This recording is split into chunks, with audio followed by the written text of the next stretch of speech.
Hi friends, welcome back to my channel. I know it's been a while. I've been back at work, so it's been hard to adjust being back at work full time and then having a baby, and we're not sending her to daycare, so my husband and I are just working opposite shifts, and between taking care of a baby, working, cooking, cleaning, all of that, it's been very, very busy, so I hope you understand that. Today, I thought I'd show you how to make pulled beef in two different ways, and these are my two favorite ways of making it. So the first will be a pulled beef with a tomato base. So I like to use this one with pasta, polenta. You can do it with like croissants, toast, and it's really, really tasty. And then the second one will be in the slow cooker. And this one I like to just use for all of the snacks that we make on our monthly snack videos. If you haven't checked that out, just go to my channel and check that snacks for an entire month video. So we use this pulled beef a lot for that, so because it's very versatile. It has kind of like a neutral beef flavor. And I have pre-cooked all of my beef. So I have here 2 containers of sautéed beef. So I just browned the meat and then I froze it so that I wouldn't have to brown it today. So I was just saving a bit of time. So that's what we're gonna do, and I'm just gonna use them frozen into the Instant Pot and into our slow cooker. No need to thaw them ahead of time.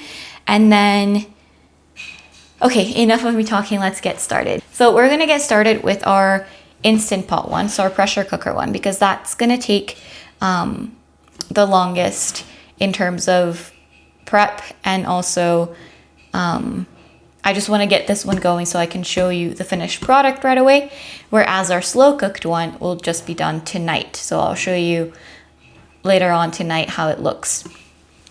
So for the Instant Pot one, we're gonna start adding some olive oil and some onions to brown the onion.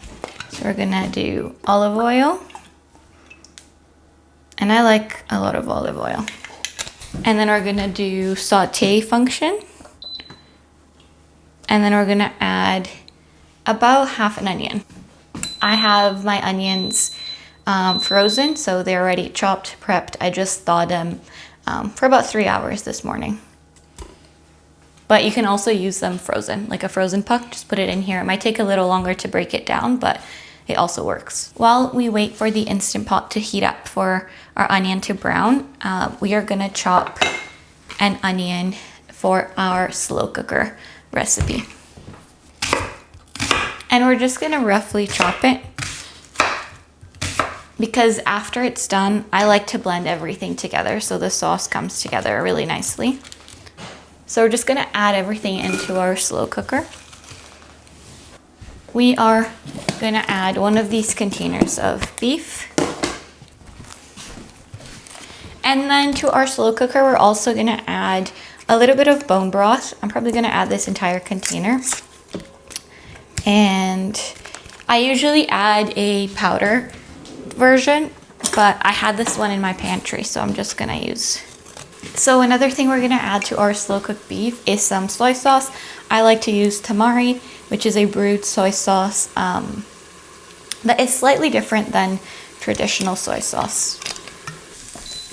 Okay, so now that our onion is pretty brown, we're gonna add our garlic.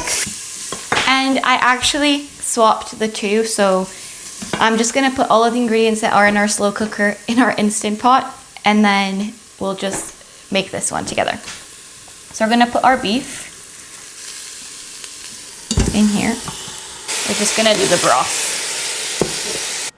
Okay, so this is it for the Instant Pot one, and again, you can make this one in the slow cooker, and then the one that I'm going to make in the slow cooker in the Instant Pot. You can really do either way. I just prefer the tomato one to be slow cooked rather than pressure cooked, because it has a better taste at the end, but that's why I just swapped them. But I make them both ways all the time. So we're going to close this one, and we're going to pressure cook it for about 40 minutes. Okay, and make sure it's set to sealing so that it gets pressurized. And then now we're gonna add our ingredients to this one. So this one, I kept the onion. And we are going to also do,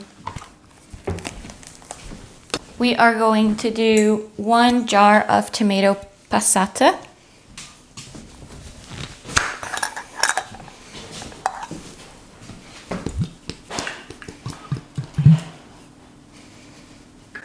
And I like to add a little bit of water just to get everything out of this jar. And then we are also gonna add some frozen diced bell peppers. You can use fresh. I just don't have any fresh, so I'm just gonna use the ones that I have in my freezer. So here I have a bunch of diced peppers, so I'm just gonna put the equivalent of 3 peppers. And then we're gonna put the lid and turn it on.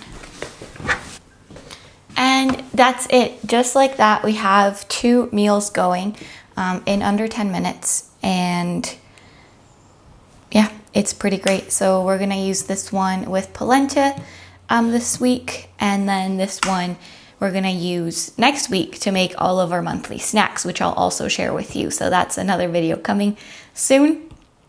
And then I'll come back in about 40 minutes to show how this one looks, and then at the end of the day to show you how this one looks. Okay.